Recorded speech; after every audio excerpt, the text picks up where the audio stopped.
एक समय की बात है। किसी गांव में एक साधु रहता था। वह भगवान का बहुत बड़ा भक्त था और निरंतर एक पेड़ के नीचे बैठकर तपस्या किया करता था। उसका भगवान पर अटूट विश्वास था और गांव वाले भी उसकी बहुत इज्जत करते थे। एक बार गांव में बहुत भीषण बाढ़ आ गई। चारों तरफ पानी ही पानी दिखाई देने लगा। सभी लोग अपनी जान बचाने के लिए ऊंचे ऊंचे स्थानों की तरफ बढ़ने लगे।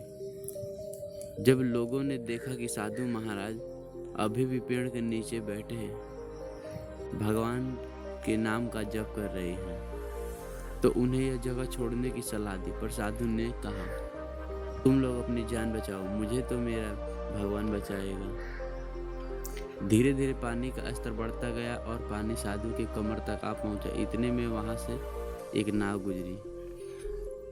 तब नावक ने कहा, हे साधु महाराज, आप इस नाव पर सवार हो जाइए, मैं आपको सुरक्षित स्थान तक पहुंचा दूंगा।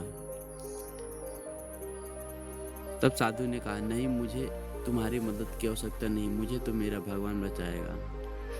नाव वाला चुपचाप वहां से चला गया। कुछ देर बाद बाढ़ और प्रचंड हो गई और साधु ने पेड़ पर चढ़ना उचित समझा और वहां पर बैठकर भगवान को याद करने लगा।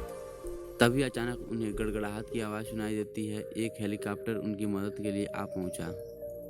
बचाव दल ने एक रस्सी लटकाई और साधु को उसे जोर से पकड़ने के लिए कहा, पर लेकिन साधु फिर भी नहीं पकड़ा और बोला, मैं इसे नहीं पकड़ूंगा, मुझे तो मेरा भगवान बचा। साधु के हठ के कारण बचाव दल भी उन्हें बिना लिए ही वहां से चले गए।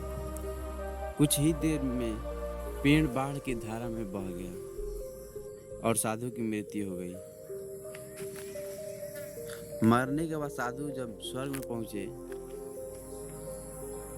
और भगवान से बोले, हे प्रभु, मैंने तुम्हारी पूरी लगन के साथ आराधना की, तपस्या की, पर जब मैं पानी में डूब कर मर रहा था तब तुम मुझे बचाने के लिए नहीं आए, ऐसा क्यों प्रभु? तब भगवान ने बोला, हे साधु महात्मा, मैं तुम्हारी रक्षा करने के लिए एक नहीं बल्कि 3 बार आया। पहले ग्रामीण के रूप में, दूसरा नाव के रूप में और तीसरा हेलीकॉप्टर बचाव दल के रूप में, किंतु तुम मेरे इन अवसरों को पहचान नहीं पाए। सीख मित्रों, हम किसी भी परिस्थिति में होते हैं, किसी भी कठिनाई में होते हैं, भगवान हमें सदैव बचाने के लिए आते हैं, लेकिन हम समझ नहीं पाते हैं और उनके द्वारा सहायता को नकार देते हैं।